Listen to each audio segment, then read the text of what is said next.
हम सभी उनके पावन पीयूष अमृत वाणी का माँ जनवाणी के माध्यम से रसपान कर रहे हैं। जिसने माँ जनवाणी को अपने हृदयासन पर विराजमान किया है, माँ जनवाणी ने उसे 3 लोक के शिखर पर विराजमान किया है। आज का यह सौभाग्यशाली दिन धर्म के रसिक, धर्म पिपासुओं के लिए मंगलकारी दिन है। आज के ही दिन हमारे आराध्य 3 लोक के नाथवती थे। आज वह सौभाग्यशाली दिन है जिस दिन हमारे प्रभु ने अपने लक्ष्य को प्राप्त किया। ध्यान रखना, लक्ष्य के बिना जीवन गंध रहित पुष्प के समान। आपने कोई लक्ष्य बनाया है? आप लोगों का कोई लक्ष्य है कि मुझे क्या करना है? ये मनुष्य पर्याय पाकर के आपने कोई अपना लक्ष्य बनाया कि नहीं बनाया? किस ओर आप बढ़ रहे हैं? जिस पुष्प में गंध नहीं होती है, सुगंध नहीं होती है, उसकी कोई कीमत नहीं होती है। ऐसे ही हमारे जीवन में भगवान पार्श्वनाथ स्वामी ने आज अपने उस परम लक्ष्य ध्रुव धाम को प्राप्त किया और उस ध्रुव धाम को प्राप्त करने के लिए हम सभी ने अपनी यात्रा निगोद से प्रारंभ की है। सिर्फ उस परम लक्ष्य को पाने के लिए हम 4 गति 84 लाख योनियों में परिभ्रमण कर रहे हैं। किस लिए कर रहे हैं? एक स्थान पर अच्छा नहीं लगता है? एक स्थान पर क्या अच्छा नहीं लगता? तो 4 गति 84 लाख योनियों में घूम रहे हैं? नहीं, मनुष्य गति वह सर्वश्रेष्ठ उत्कृष्ट गति है जिस गति से हम अपने लक्ष्य को प्राप्त कर सकते हैं। पशु पक्षी अधूरा जन्म लेते हैं, अधूरे ही मरण को प्राप्त कर लेते हैं, लेकिन मनुष्य जो है अधूरा जन्म लेकर के भी और सिद्ध को प्राप्त करके पूर्णता को प्राप्त कर लेता है। यात्रा को पूर्ण आज हमारे आराध्य प्रभु ने की थी। धरती अपने आंचल में, आगोश में जितने उसके वृक्ष हैं सभी के लिए समान रूप से रस देती है, सभी के लिए समान रूप से फल देती है। किसी भी जीव के साथ, किसी वृक्ष के साथ धरती माँ है जो, वह किसी के साथ भेदभाव नहीं होती है। जब धरती में जल जाता है तो उससे उस तनाव को ग्रहण करता है और तनाव को ग्रहण करके सभी डालियों में भेजता है और डालियों से पत्तों में जाता है, पत्तों से फलों में जाता है। लेकिन हम देखते हैं कहीं पर कांटे निकलते हैं और कहीं पर पुष्प निकलते हैं। तो क्या धरती ने रस देने में कोई भेदभाव किया?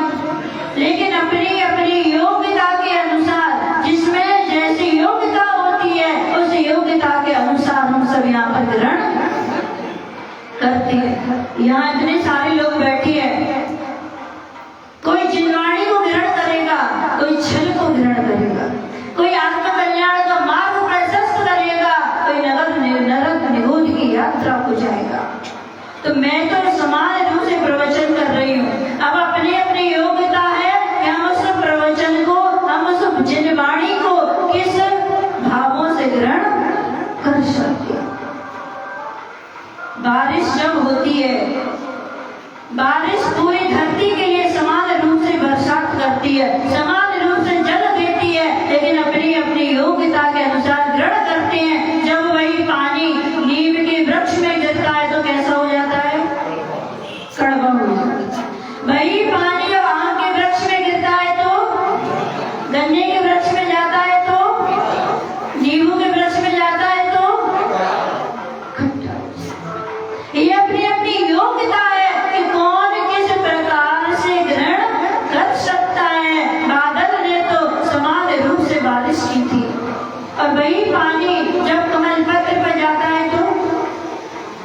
माँ के 2 बेटे थे।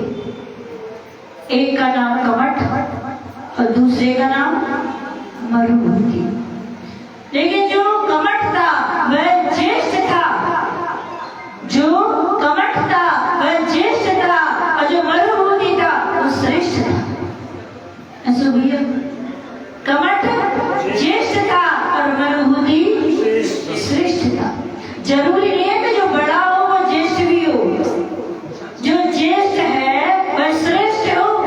बड़े भाई में ज्येष्ठ है लेकिन बुद्धि कम है, विवेक कम है, बोलचाल अच्छा नहीं है, और छोटा जो भाई है उसमें सज्जनता है, व्यवहार कुशल है, तो वो श्रेष्ठ है। तो ऐसे ही कमठ बड़ा था और मरुभूति छोटा था।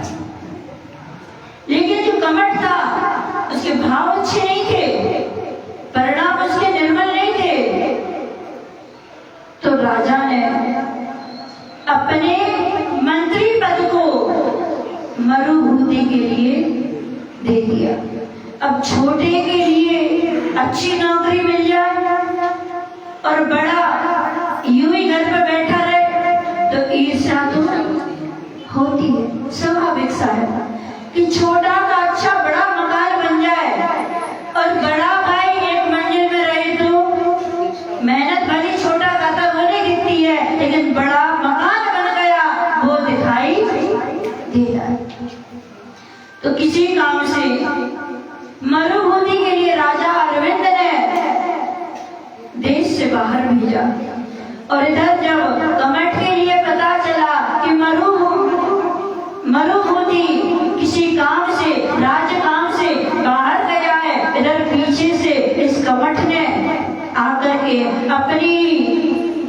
अपनी भाभी के साथ, यानी छोटे भाई की, उसके साथ इसने दुराचार कर दिया।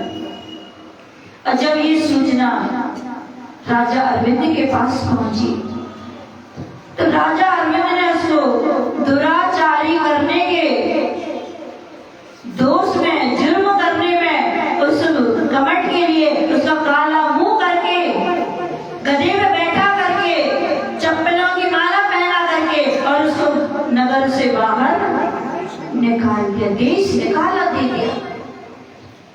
और उधर जाकर के वो कमठ का जीव, उसने गेरुआ कलर के कपड़े पहन लिए, जो घर में पहनती है वैसे कपड़े पहन करके, और वहां जाकर के साधु बन गया और एक बहुत बड़ी सलाह लेकर के कुतप तपने लगा।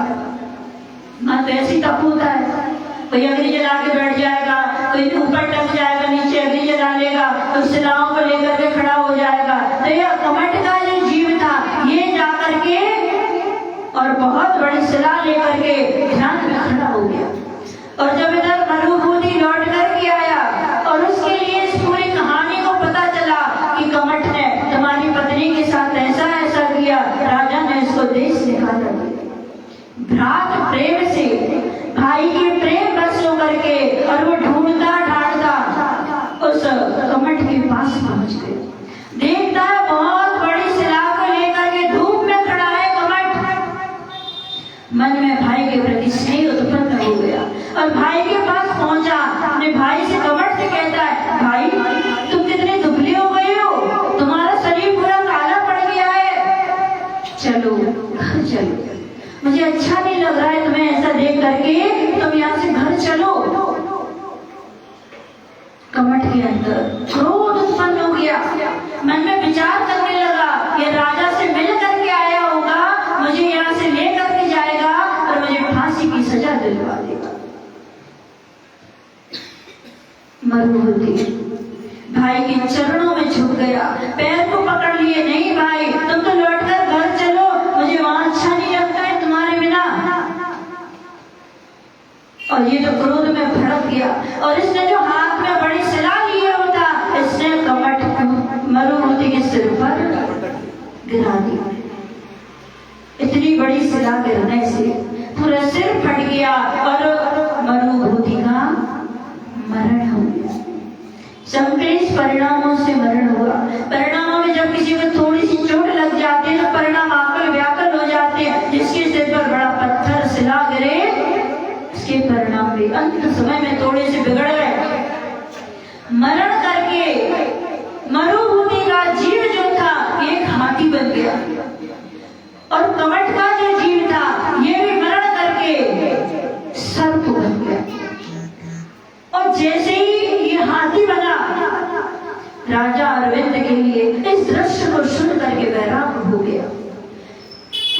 भाई भाई को लेने गया और उसने क्रोध में आकर के अपने भाई को हरण कर दिया। इस संसार में कौन किसका है? कोई भाई भाई का नहीं है, पुत्र पिता का नहीं है, माता बेटी की नहीं है। कोई रिश्ते यहाँ पर जितने भी रिश्ते हैं सब स्वार्थ के हैं, कोई भी अपना नहीं है। और राजा अरविंद के लिए बैराग हो गया। उन्होंने जैनेश्वरी दीक्षा ग्रहण कर ली और दीक्षा लेकर के उनके भाव हुए कि मैं सम्मेश शिखर की वंदना करने जाऊंगा। अपने पूरे दलबल के साथ सम्मेश शिखर की ओर बढ़ रहे थे। रास्ते में देखते हैं एक वृक्ष के नीचे बैठ गए और देखते हैं जंगल से एक बहुत विशालकाय हाथी चिंगारता हुआ दौड़ा आ रहा है। सभी श्रावक डर गए, मुनिराज के सामने खड़े हो गए। कहीं गाड़ी को पलट रहा था, कहीं वृक्ष गिरा रहा था, कहीं मकानों को तोड़ रहा था। और जैसे उत्पात मचाते हुए वह हाथी का जीव जो था वह मुनिराज के पास तक आया और मुनिराज के पास आकर के उसकी दृष्टि मुनिराज के वक्ष स्थल पर पड़ी और जैसे उसकी दृष्टि वक्ष स्थल पर पड़ी वह शांत हो गया। अवधि ज्ञानी थे मुनिराज। मुनिराज ने उस हाथी को देख करके कहा, हे गजराज, हे गजराज, तुम्हारे लिए ये कृत्य करना शोभा नहीं देता है। तुम भावी भगवान हो, गजराज से जिनराज बनने वाले हो। तुम शांत परिणामी, शांत स्वभावी, मरुभूमि के जीव मेरे मंत्री थे और संदेशता से मरण करके तुम हाथी के पर्याय में आ गए हो। क्या तुम्हारे लिए ये उत्पात मचाना शोभा देता है? जैसे ही मुनिराज के मुख से उस गज ने ये उपदेश सुना और उनके चरणों में बैठ गया, सूंड उठा करके उनके लिए नमस्कार किया। मुनिराज से उसने अष्टमूल गुण ग्रहण किए। एक गजराज की पर्याय में उस त्रिंज की पर्याय में गजराज ने अष्टमूल को ग्रहण किया। आप लोगों के पास से अष्टमूल गुण, मैं आप लोगों से पूछती हूँ, आप लोग अष्टमूल गुण के धारी हो क्या? तो क्या आप उस त्रिंज गति के जीव से भी नीचे हो? उस सिंह की पर्याय की, शेर की पर्याय से भी क्या आप नीचे हो? एक दिन ऐसा रखेंगे अपन सभी, 5 नंबर पर 3 मकार, इनका त्याग संस्कार पूर्वक करेंगे। जीवन में प्राण चले जाएंगे लेकिन अपने नियम को नहीं तोड़ेंगे। सभी बच्चों के लिए, सभी बहनों के लिए, सभी महिलाओं के लिए, सभी पुरुष वर्ग के लिए अष्टमूल गुण संस्कार होना चाहिए। कहाँ है मेरे अध्यक्ष जी? बाहर खड़े, अंदर आओ। एक दिन ऐसा रखना है, सभी लोग अपने अपने पहले नाम लिखवा देना कि मुझे अष्टमूल गुण एक महाव्रती के हाथों से लेना है। तो अपन लोग एक दिन कार्यक्रम रखेंगे, अष्टमूल गुण संस्कार। सभी छोटे छोटे बच्चों को लेकर के आना, उनको भी पता चले, आपने कभी तक नहीं लिए लेकिन बच्चों को पता चले कि हमारा जैन धर्म क्या है। हमारे जैन धर्म में यदि अष्टमूल गुण संस्कार नहीं है तो भगवान को छूने के अधिकारी नहीं है। हम जिनवाणी माँ को छू नहीं सकते। तो सभी लोग मन बनाना, एक दिन हम सभी यहाँ पर उस गजराज ने अष्टमूल गुण संस्कार को लिया था गुरु के मुख से। हम भी यहाँ पर बैठ करके भगवान पाठशाला स्वामी के चरणों में बैठ करके हम भी अष्टमूल गुण संस्कार ग्रहण करेंगे। और उस गजराज ने अष्टमूल गुण को ग्रहण कर लिया, हिंसा करने का त्याग कर दिया। मुनिराज का वहां से विहार सम्मेश घर की ओर हो गया और ये गजराज कभी एक आसन करता, कभी एक उपवास करता, कभी 2 उपवास करता, कभी 3 उपवास करता, कभी 10 उपवास करता। हिंसा करने का त्याग कर दिया, किसी को मारता नहीं था, शांत स्वभावी, शांत परिणामी हो गया वह गजराज। जंगल में रहता, कहीं पत्ते टूटे मिल जाते तो भोजन करता, यदि नहीं मिलेंगे तो पेड़ से तोड़ करके नहीं करता। भरा हुआ पानी नहीं पीता था, बहता हुआ पानी, शुद्ध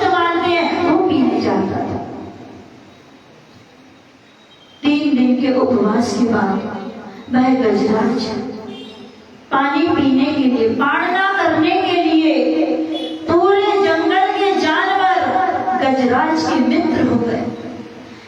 कभी बंदर दौड़ के जाता और ऊपर से पत्ते तोड़ तोड़ करके नीचे गिरा देता, उसका भोजन कर लेता।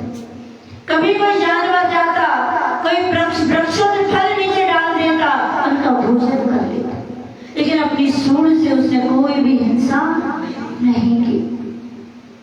ऐसे ही 3 उपवास के बाद गजराज पाड़ना के लिए, जल ग्रहण करने के लिए तालाब में गया।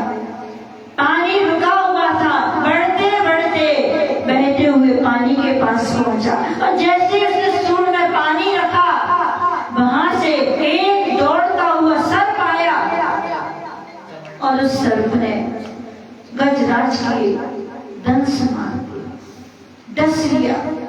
इतना खतरनाक है। कुक्कुट नाम का सर्प था। कौन सा जीव था? कमट। ये बैरी न बैर मिटाता है, बैर से बैर कभी मिटता नहीं है। और उसे दंश मार दिया, हाथी का पूरा शरीर काला पड़ गया। इतना खतरनाक उसके लिए जहर चढ़ गया, लेकिन समता से समाधि मरण करके स्वर्ग में जा करके देव हो गए। और इधर भी कुक्कुट नाम का सर्प मरण करके नरक चला गया। स्वर्ग की अपनी आयु को भोग करके यहाँ पर विद्याधर हुए। कौन से विद्याधर?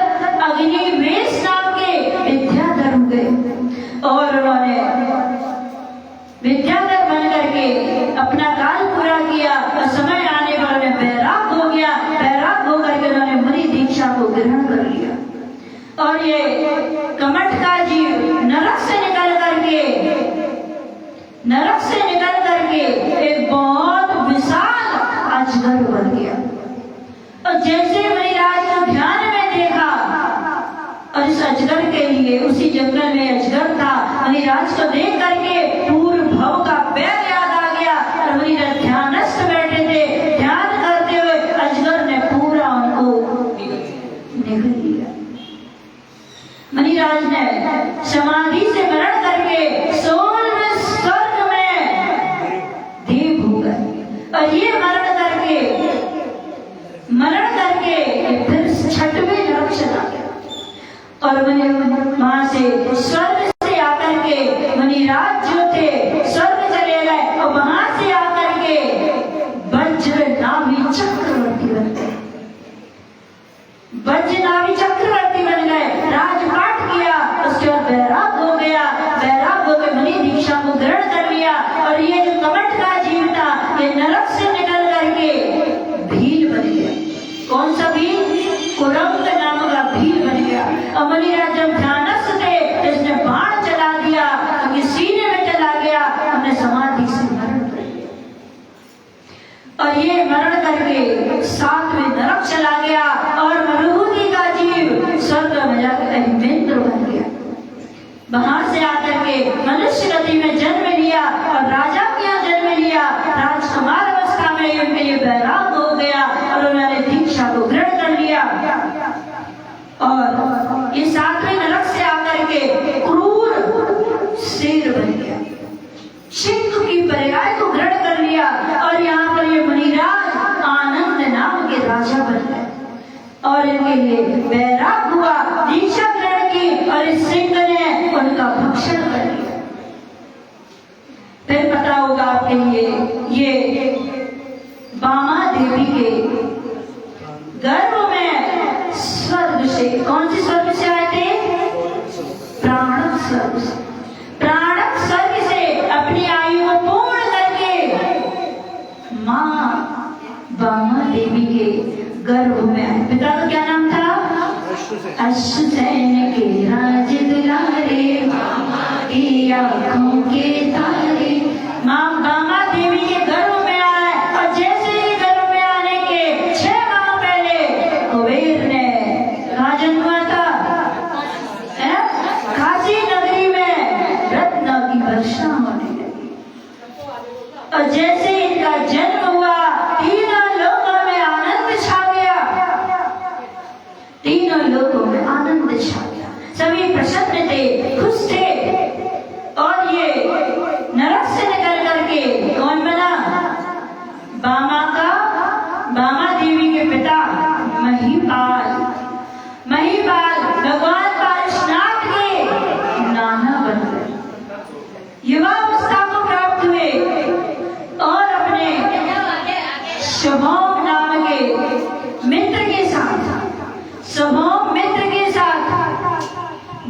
यात्रा के लिए, वन विहार के लिए गए और वहां देखते हैं, वहां पर देखते हैं कि एक तापस लकड़ी को अग्नि में डाल रहा है, कुल्हाड़ी से चीर रहा है। और जैसे वहां पहुंचे उस तापस से बोले, हे तापस, तू क्या कर रहा है? इन लकड़ियों में नाग नागिन का जोड़ा है। वह महिपाल बोला, तू आज का छोरा मुझे बताता, मैं इतना ज्ञानी ध्यानी तापसी हूं और तू मुझे बता रहा है? उसने कहा, इस लकड़ी में, इस लक्कड़ में नाग नागिन का जोड़ा है, तूने इसको अग्नि में डाल दिया। उसने कहा कि नहीं हुआ तो? उसने कहा, जो आप कहोगे मैं करूंगा, लेकिन तुम इसको लकड़ी को अग्नि में से निकाल करके इसे 2 पीस करके देखो। और जैसे ही उसने लकड़ी को अग्नि में से निकाला और उसके लिए कुल्हाड़ी से उसके 2 फाड़ किए, अध जला, नाग नागिन का जोड़ा निकल गया। पार्श कुमार ने उस जले हुए नाग नागिन के लिए उपदेश दिया, हे नागराज, आप तो आत्मा स्वतंत्र है, आत्मा अलग है, शरीर अलग है। जिनवाणी का उपदेश दिया और उस अधजले नाग नागिन के लिए सम्यक दर्शन प्राप्त करा। मरण करके दोनों कौन बने? धरणेन्द्र और पद्मावती भवनवासी देव देवी बन गए। और इधर पार्श कुमार के लिए उनका जन्मदिन मनाया जा रहा था और जन्मदिन को देख करके जाति स्वर्ण हो गया और उन्होंने दीक्षा को ग्रहण कर लिया, दीक्षा ग्रहण कर ली और मुनि पार्श कुमार बन गए। और उनका सभी जगह विहार चल रहा था। विहार करते करते कहाँ पहुंचे? अही क्षेत्र पहुंच गए, अही क्षेत्र पहुंच गए। और इधर ये महिपाल का मरण करके ये भी ज्योतिषी देव बन गया, ये बन गया संबर नाम का देव बन गया। पार्श कुमार ध्यान में लीन थे और ये संबर नाम का ये देव था, ये कहीं जा रहा था और रास्ते जाते जाते आकाश में इसका विमान अटक गया। कभी भी जिन बिंब के ऊपर से, मुनिराज के ऊपर से कभी भी कोई भी विमान आदि निकल नहीं सकते। तो इसका विमान अटक गया और इसने मन में विचार किया, मैं तो जा रहा था, ये किसने मेरे विघ्न बाधाएं डाल दी? ये किसने मेरे विमान को कीलित कर दिया?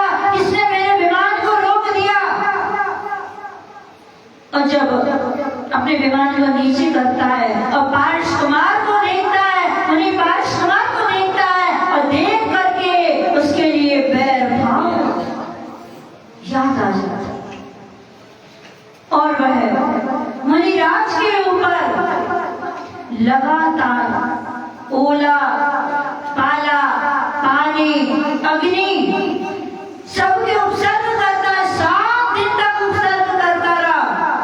भगवान के ऊपर उपसर्ग नहीं होता है, लेकिन क्रोधी के भाव, पत्थर लगे या ना लगे तो फेंकता जाएगा। तो ऐसे ही वह संबर नाम का जो देव था उनके ऊपर उपसर्ग कर रहा था और इधर धरणेन्द्र पद्मावती का आसन कंपायमान हुआ। उन्होंने अपने बड़ी ज्ञान से जाना कि हमारे आराध्य, हमारे प्रभु के ऊपर उपसर्ग चल रहा है। और वहां से भवनवासी दोनों वहां से आ गए, एक छत्र बना लिया और एक ने उनको सिंहासन पर बिठा लिया।